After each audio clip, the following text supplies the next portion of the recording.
So a couple of things. I know we're right at the hour. Just taking some time today to welcome those who are just joining us for the first time.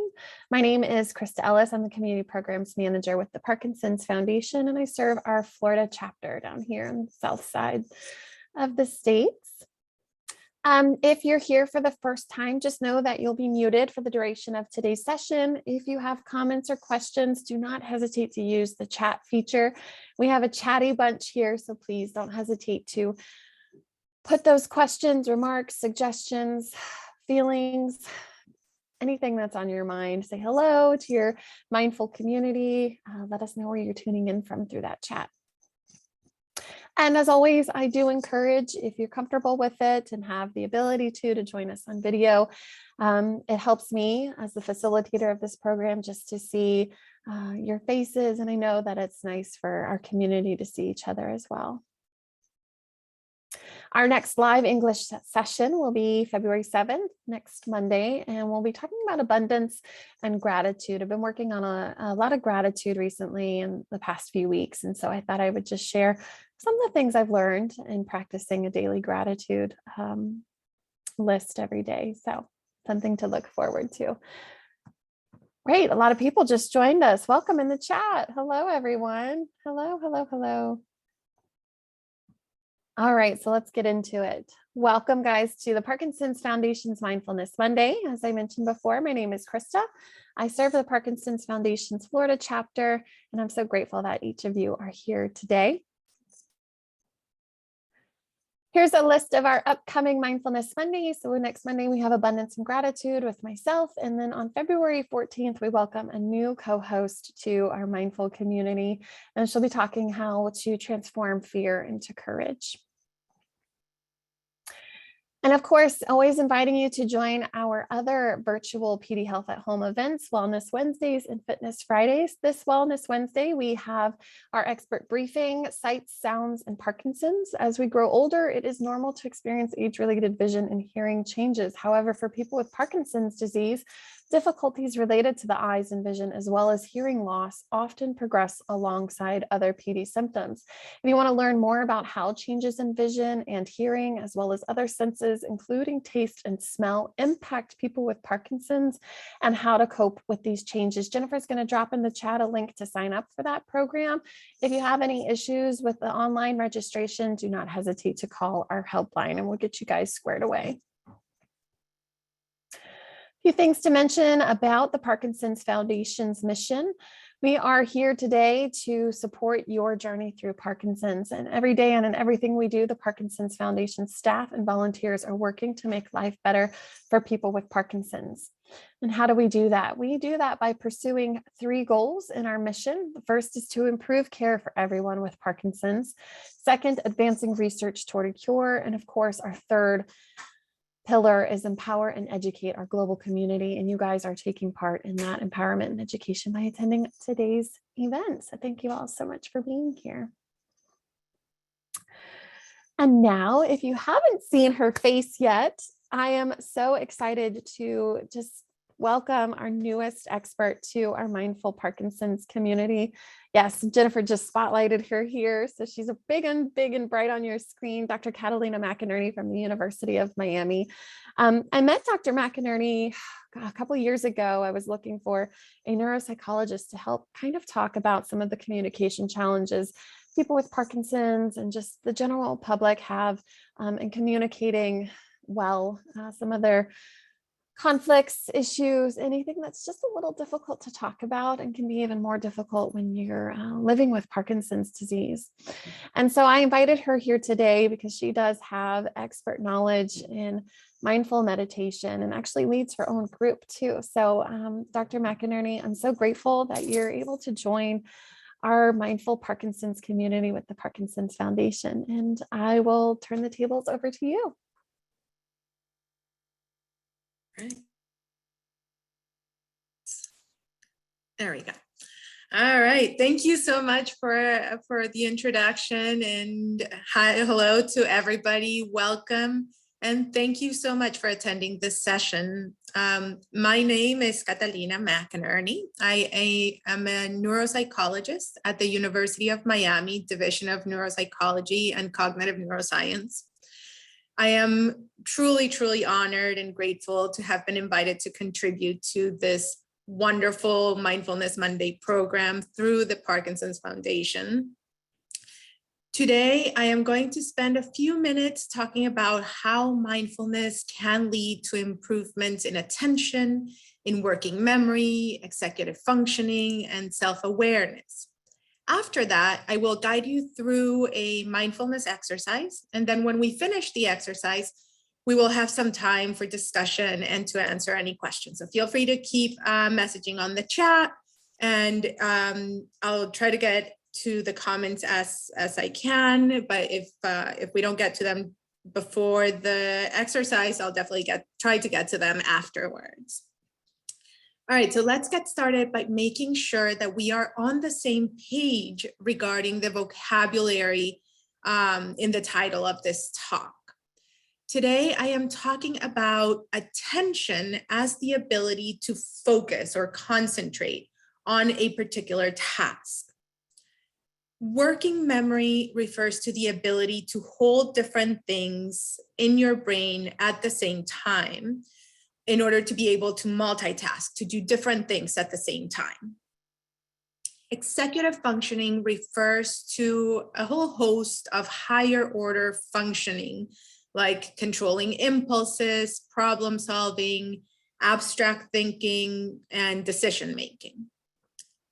I will also be talking about self-awareness in terms of the ability to be more in touch with our own bodies, our own thoughts, and even our own mood.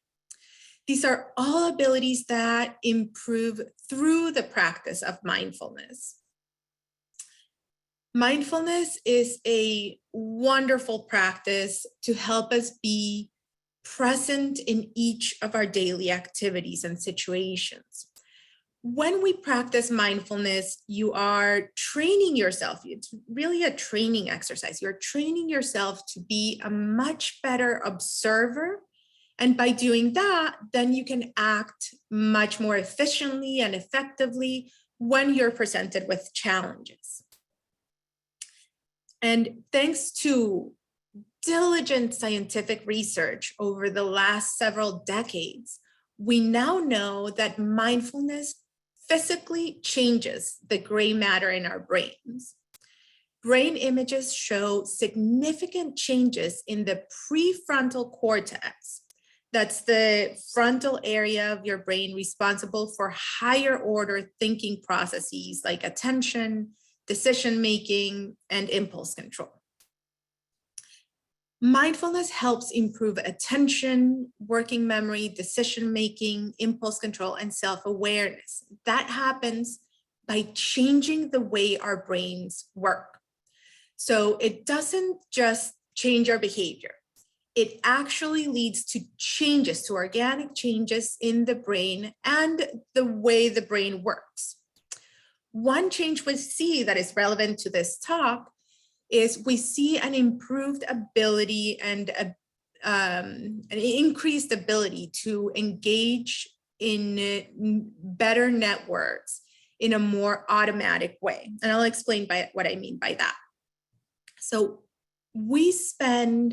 all of us spend a lot of time in what we call our default mode network, which is an actual network of associated brain areas that we use for thinking about the past, planning for the future, all those things, which is a really useful ability.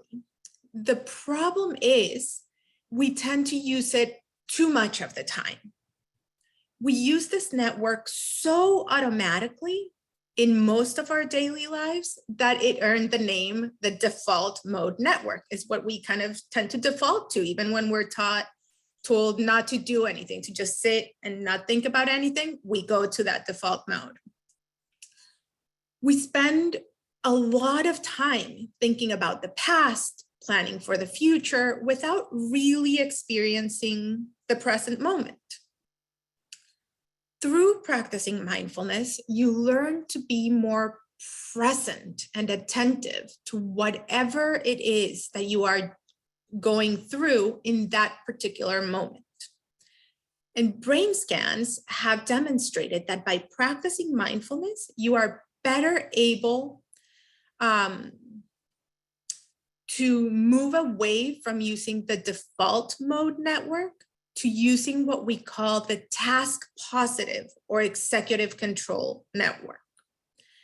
The task positive network allows you to be more focused and attentive to the task at hand, resulting in improved working memory and multitasking, helping you react more effectively and efficiently to the curveballs that might come your way, and becoming more self-aware, allowing you the opportunity to respond quicker and more effectively to whatever it is that your body needs and to the thoughts that might be running through your head. You can actually change the way your brain engages in daily activities in order to be more focused on the task at hand, to really experience each moment.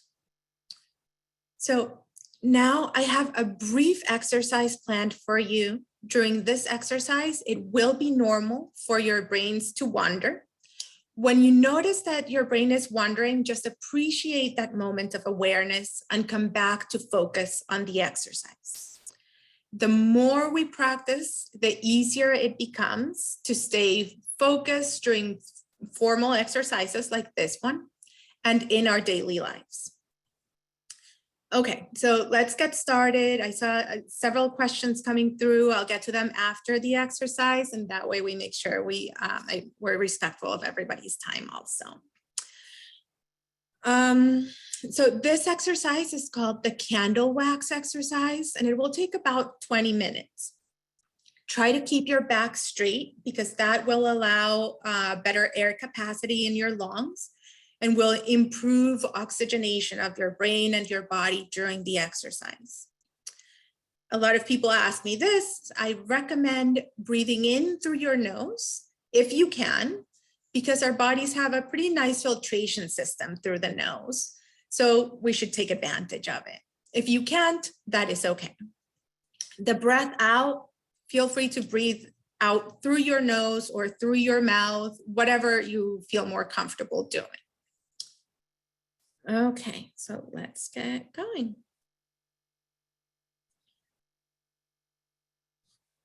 To begin, settle into a comfortable position, sitting upright with your feet flat on the floor, your back straight.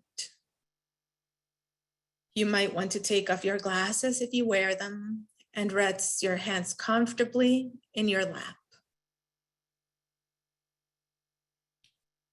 Gently close your eyes and prepare yourself to relax.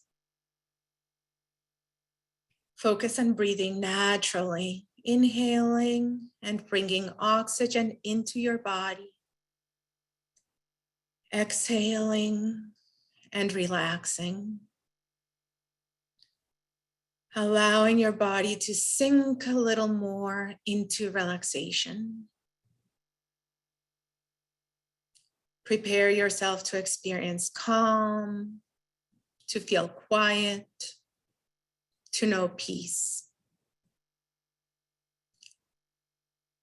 Do not try to make anything happen.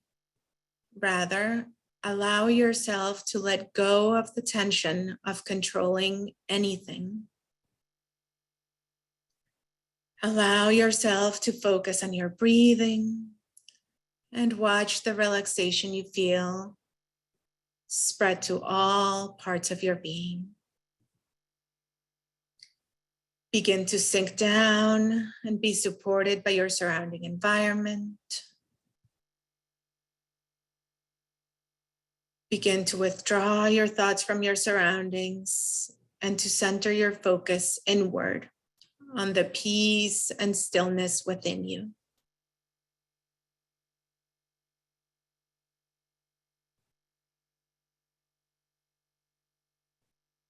Continue breathing in and out at your own pace. Noticing how it feels as the air flows in and out of your body. If you become aware of thoughts running through your mind, notice these thoughts. But know that you do not need to worry about or judge these thoughts. Allow them to pass and return to your breath and this moment.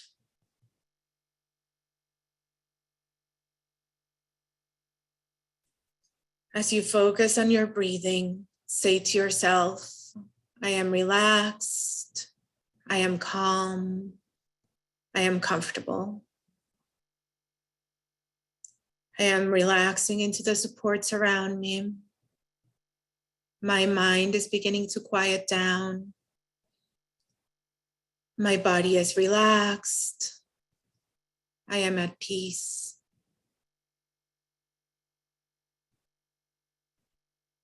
Breathing in and out. Allowing yourself to become a little bit more relaxed each time you breathe out, but only up to the point where you feel comfortable. You are in control of your body. Allow yourself to relax as much as you feel comfortable relaxing. Breathing deeply and calmly at your own pace. Imagine yourself in a dark, quiet room. You are sitting comfortably in a chair in this dark, quiet room. There is a table with a tall candlestick set securely on a candle holder on top of the table.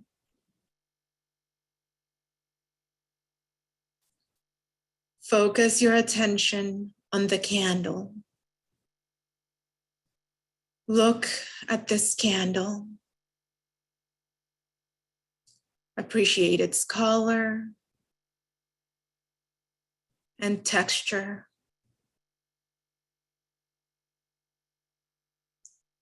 Watch the flame flickering on the wick.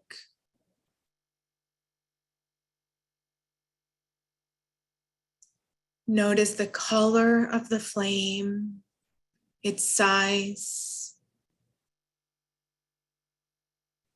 And notice as the flame moves slightly, dancing around a little bit, responding to the air around it.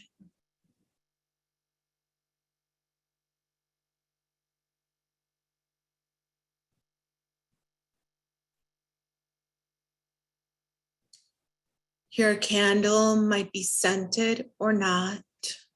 Either way, there might be a slight scent emanating from your candle. Try to appreciate that scent.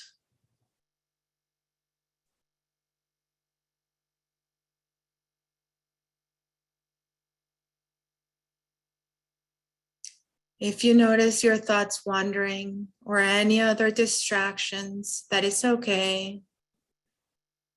Simply notice those thoughts and return your focus to your breathing and to this exercise. Observe the candle and notice there is a little bit of warmth radiating from the flame. The flame is warming up the wax on the top surface of the candle, melting the wax. As the wax melts, it creates a small pool of liquid on the top of the candlestick.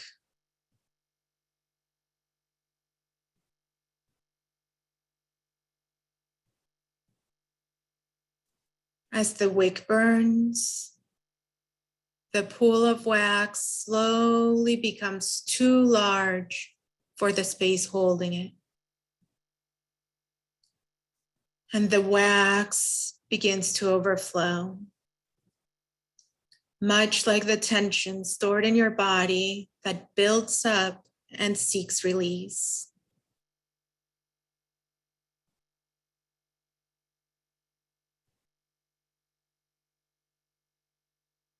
As you continue to watch your candle, the first drop of melted wax escapes the lip of the pool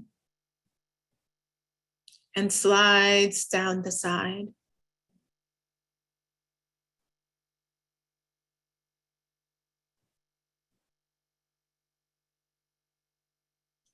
Then another drop slides down, and another, followed by a slow, steady stream of melted wax, escaping, dripping, sliding off the candle.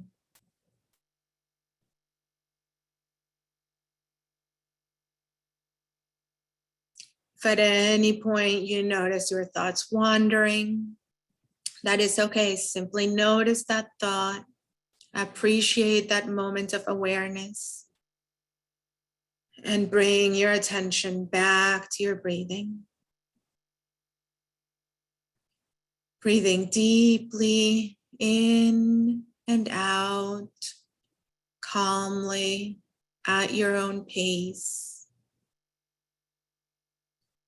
Continue to focus your attention on the candle, the flame heating up the wax, and the overflowing wax dripping slowly down the side of the candle.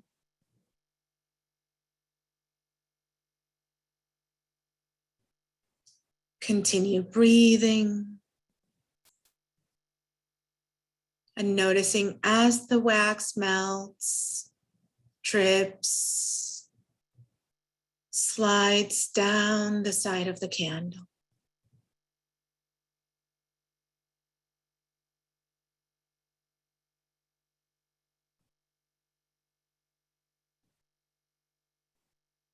Continue to breathe in and out. And imagine that the melting wax is the tension stored in your body and your mind. Melting, escaping, dripping, sliding, finding its own release.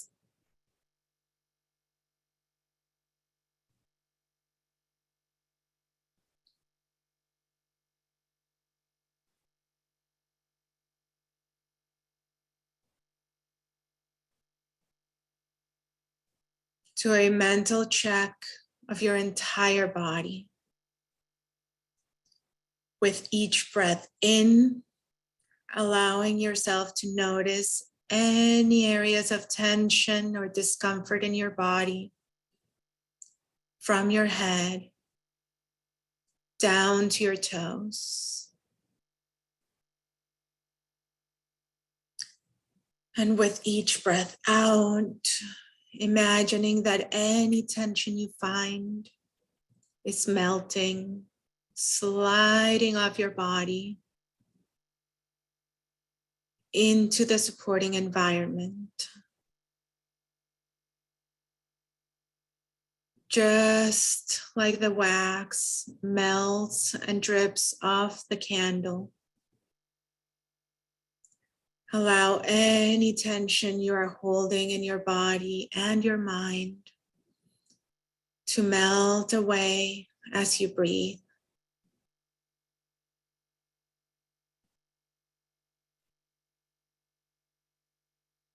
If you notice your attention has shifted to other thoughts, just appreciate that beautiful moment of awareness and bring your attention back to this exercise. Breathing in and out. Allowing tension to melt away from your head, your forehead, your eyes, mouth.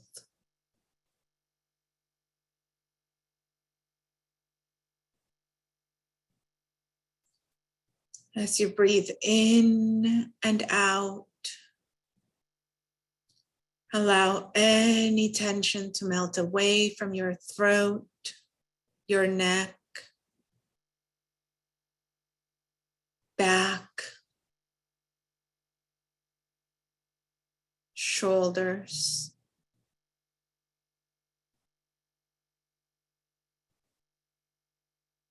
your upper arms and lower arms.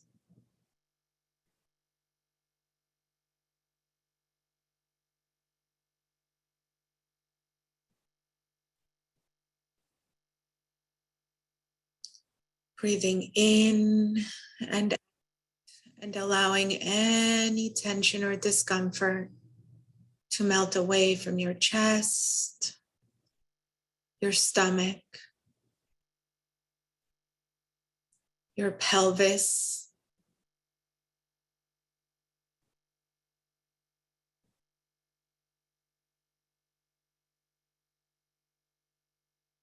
your upper legs,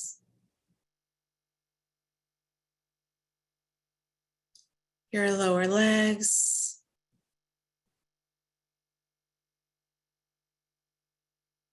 your feet, all the way to the tips of your toes. Each time you breathe in, noticing areas of your body that need release. And each time you breathe out, allowing any tension to melt away, to drip and slide right off your body. Just like the wax dripping off the candle.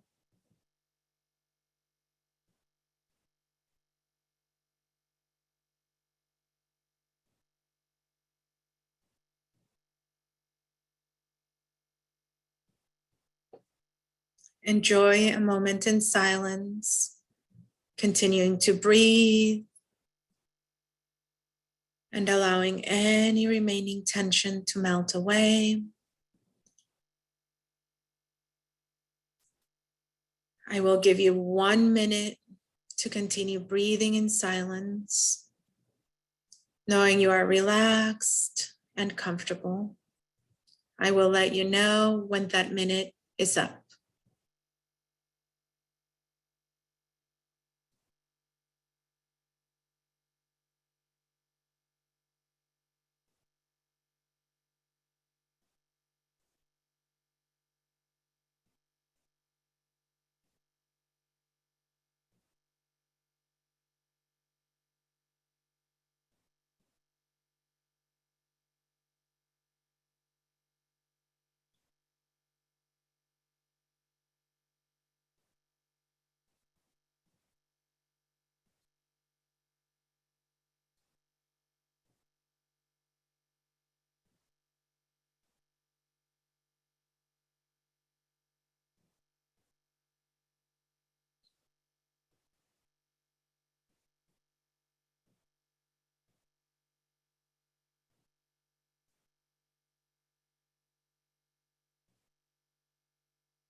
Continue breathing in and out,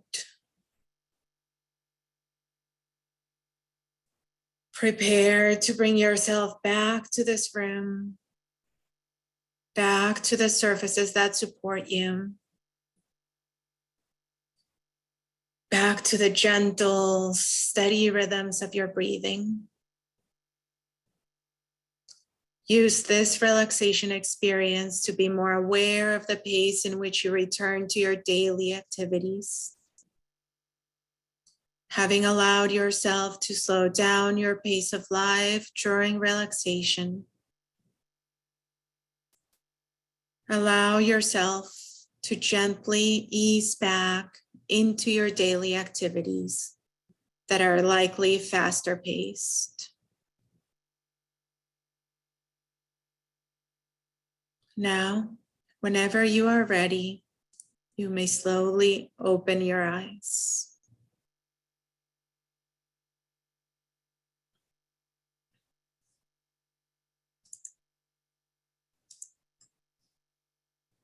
Okay, so I hope you enjoyed that exercise and that the presentation was informative. I know it was short, but hopefully it added a little bit of information about what you already knew about mindfulness. So now I'd be happy to hear anything regarding your experience with that exercise or any questions that you might have. And while they come in, I'll look through the chat and see if there's anything that I need to answer. Let's see. And I'll just encourage those who may not have had a positive experience or found this very challenging to also share that too, because that is a very real experience for most of us. It was challenging for me. And I know someone here is saying, that they have a hard time with visualization, and that is normal for a lot of people. That can be the case. And so maybe, I wouldn't shy away necessarily from visualization exercises. You just sort of focus on the guided experience, and however you can just focus a little bit more on your breath and the guided experience. But definitely if you're someone who has difficulty visualizing, maybe sticking with non-visualization in your daily practice might be a better way to go. But it's still okay. That's a normal thing that happens. And with practice, some people get a little bit better at it. Other people just decide, for example, this comment that I'm seeing here says that they just see a white light that moves to, they move toward. That is okay. That is okay. You can just focus on that light at that moment. Use that you're seeing as your point of focus. Let me see. And Krista, if you see any questions that maybe I'm not addressing. Yeah, why don't I read them to you so you don't have to search for them. Sure. So I got a direct message from one of our very loyal attendees here, and he's asking more about the task-based network that you referred to right at the beginning of the lecture piece of it. Is the task-based network and attention helpful with walking? So I think the question really is, how does mindful meditation, how can we implement some of these techniques as we practice them and strengthen this muscle of the brain, right? The brain's a muscle. How does that kind of seep into the physical activity for people with Parkinson's and otherwise? That is a really interesting question, and I don't have a definitive answer for you. So I can tell you a little bit about what we can extrapolate from some of the research that is out there. So definitely the attention network and the and gait are very, very connected. And actually, when you are engaging that task positive network, you are also engaging some areas of the brain that are in the premotor cortex of the brain. So they are actually very much associated with our motor abilities. So that's the sort of on the organic side. On the more behavioral part, for a lot of people, when we see difficulties with gait, it has to do with difficulties with multitasking. So it's being able to talk and walk at the same time becomes more difficult. When you're thinking about a lot of other things rather than just focused on walking, all of a sudden people tell us, I have to focus so much on the act of walking. Through working on this attention network and this task positive network, you can help yourself increase that ability to multitask a little bit. And therefore it should help, although this is research that's still ongoing, so I can't say definitively, but in theory, it should help with gait. Thanks for answering that. And another question, Vicky says, would using a real candle be helpful? That's it. Sure. You can always do that, especially to help you out just in the important part of this exercise is for some folks to help them sort of visualize that tension melting away, right? And so maybe looking at a candle and breathing through, while you're looking at the candle, it can be helpful, maybe not necessarily as part of the exercise, but in preparation for the exercise.